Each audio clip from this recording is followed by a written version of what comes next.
Hi, Gimbanyans!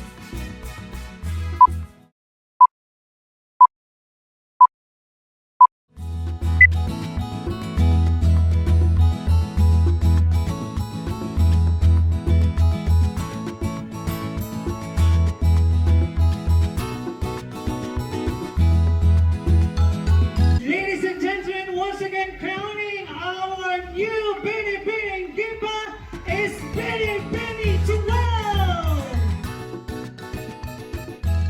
Childhood dream ko po talaga ang pagsali sa mga pageant. And isa sa mga naging inspiration ko po is si Catriona Gray.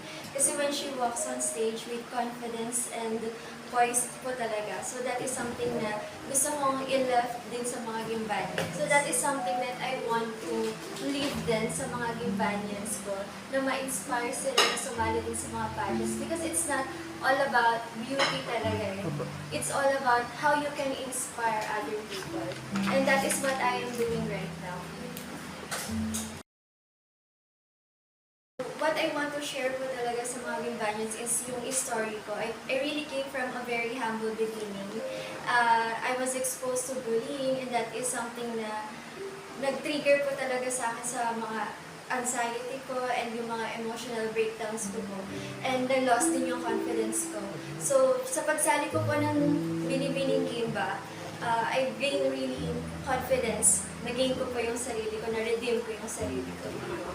And yun ang gusto kong makita ng mga Gimbanyans, lalo na sa mga kabataan. Kasi alam ko na pagdating sa mga kabataan, exposed talaga sila sa bullying. And naapektuhan din yung mga mental health nila. So, I want to be their support system. Of course, God. Dapat hindi natin makakalimutan si God. And second, yung mga family natin. Andyan pa sila. Katulad ko po ngayon, kasama ko pa yung mga family ko. And then yung mga relatives. And then yung mga friends mo. Andyan din sila. So, yun yung mga kailangan natin para magkaroon ka ulit ng confidence sa sarili mo.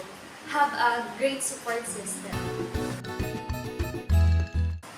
Of course, ina-expect ko talaga na ako yung mananalo. Pero at the same time, hindi pa rin ako makapaniwala. I do believe na sa lahat ng mga sacrifices ko, I know that I am deserving and worthy of the crown. Judges have spoken. Results are already tabulated. Our title holder is Binibini Joel!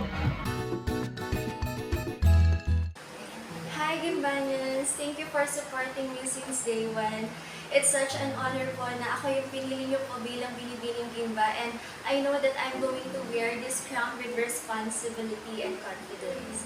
Hello po, Gimbanyans! Maraming salamat po from the very bottom of my heart. Maraming salamat po sa mga pamilya ko po, sa Martin, Tabakin, Aganon, Matamis family. Maraming salamat po. At simula pa nung una, kayo po ang nandiyan para sa akin. And second, yung glam team ko po, Vanessa Spectrum. Maraming salamat din po sa inyong lahat. And yung Binibining Gimba 2024 production staff, maraming salamat po. Lalo na po kay Sir Tony, maraming salamat po sa opportunity na binigay niyo po sa akin. And of course, sa mayor po ng Gimba, Sir Hasalito Gadapon, maraming salamat. And our tourism officer, Miss Rhea Leyva, maraming salamat din po. At sa lahat po ng mga friends ko po dyan, lahat po ng mga silent supporters ko po, maraming salamat po sa inyong lahat. Thank you. Hi! This is Ritz Villa Martin, your Binibining Gimba 2024.